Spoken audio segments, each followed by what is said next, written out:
आपल्यासोबत brigadier Hemant Mahajan sir जोडलेले आहेत। महाजन सर, पंतप्रधान नरेंद्र मोदी यांनी इराणच्या राष्ट्रपतींसोबत चर्चा केलेली आहे। 2 भारतीयांचा मृत्यू झालेला आहे, एक भारतीय बेपत्ता आहे। या पार्श्वभूमीवर ही चर्चा झालेली आहे। या संवादातून नेमकं काय निष्पन्न होणार आहे? असं आहे की हे युद्ध जे आहे या युद्धामध्ये आपले भारतीय इराणमध्ये सुद्धा आहेत, भारतीय आखाती देशात सुद्धा आहेत।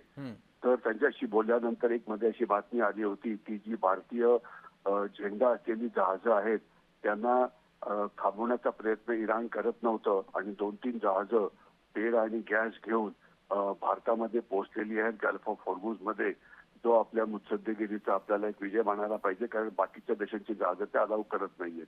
आता जे आपले म्हणजे अनेक इतर राष्ट्रांच्या जहाजावरती भारतीय नाविक सुद्धा काम करतात, तर त्यांच्यावरती सुद्धा हल्ला व्हायला नको अशी आपली भूमिका आहे।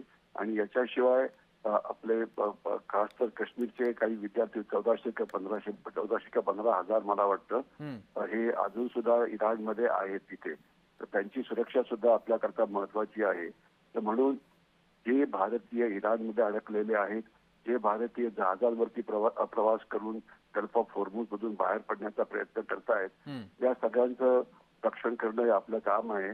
आणि त्या निमित्ताने ते म्हणजे मोदी या राष्ट्रपतीशी त्यांच्या बोलले, त्यांना नेमकं निष्पन्न काय होईल आपण बघूया। पण त्याच्या आधी 2-3 जहाजं काही नुकसान होता तिथं आली होती, तर ते काही प्रमाणामध्ये यश होतं।